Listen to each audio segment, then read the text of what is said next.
বিসমিল্লাহির রহমানির রহিম। সকলকে জানাই আমার সালাম ও শুভেচ্ছা। আসসালামু আলাইকুম। আমি শাহ মোহাম্মদ মেহেদি হাসান। আমার বাড়ি কিশোরগঞ্জ জেলায়। আমি বাংলাদেশ পুলিশের একজন সদস্য। বর্তমানে আমি ঢাকায় কর্মরত আছি। চিকিৎসা ফাউন্ডেশন বাংলাদেশ থেকে সম্প্রতি আমি ENTDP কোর্স 1 অনলাইন কোর্স সম্পন্ন করি। আমার রোল নাম্বার হচ্ছে 112502। আমার এই কোর্সের প্রশিক্ষক হিসেবে ছিলেন শ্রদ্ধেয় ডক্টর পবিত্র কুমার শীল স্যার। এক কথায় অন্যতম একজন প্রশিক্ষক। ওনার পড়াশোনার ধরন ছিল এক কথায় ইউনিক, এবং উনি অতি যত্নের সহিত আমাদেরকে এই কোর্সটি করিয়েছেন।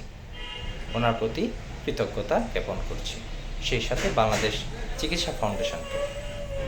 আজকে আমি আপনাদেরকে টনসিলাইটিস সম্পর্কিত দু একটি তথ্য উপস্থাপন করব। টনসিলাইটিস বিষয়টি হচ্ছে গলার পেছন দিকে ডানে এবং বামে যে টনসিল থাকে তার প্রদাহ জনিত রোগ হচ্ছে টনসিলাইটিস।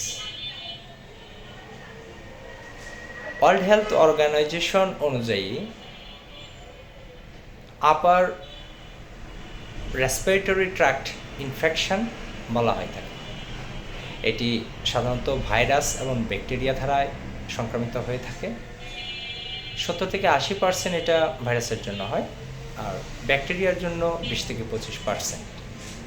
এটা কিছু ক্লাসিফিকেশনও আছে, যেমন হচ্ছে acute tonsillitis, chronic tonsillitis, recurrent tonsillitis, virus and bacteria tonsillitis. World health অর্গানাইজেশনের মতে দক্ষিণ এশিয়ায় প্রতি 10 জন শিশুর মধ্যে 6 থেকে 7 জনেরই কখনো না কখনো এই রোগ দেখা দেয়। এটার কিছু সাইন অ্যান্ড সিমটম আছে, যেটা হচ্ছে যে গলা ব্যথা করা, ডুব গিলতে ব্যথা পাওয়া, অনেক সময় কথা বলতে না পারা, স্বর ভেঙে যাওয়া, মাথা ব্যথা করা বা শরীরে ব্যথা আসা, জ্বর হওয়া। আর এটা থেকে উত্তরণের উপায়ও আছে, এবং এটার কিছু রিস্ক ফ্যাক্টরও আছে, যেমন ধুলাবালি, কেমিক্যাল রিঅ্যাকশন, এবং ঠান্ডা থেকে আসা, শিশুদের বয়স একটা ব্যাপার থাকে এই। আর এটা ট্রিটমেন্ট সাধারণত আমরা অ্যামোক্সিসিলিন ধারায় করে থাকি। কুসুম গরম পানি পান করলেই এই রোগ সহজে ভালো হয়ে যায়। ধন্যবাদ সকলকে। আসসালামু আলাইকুম।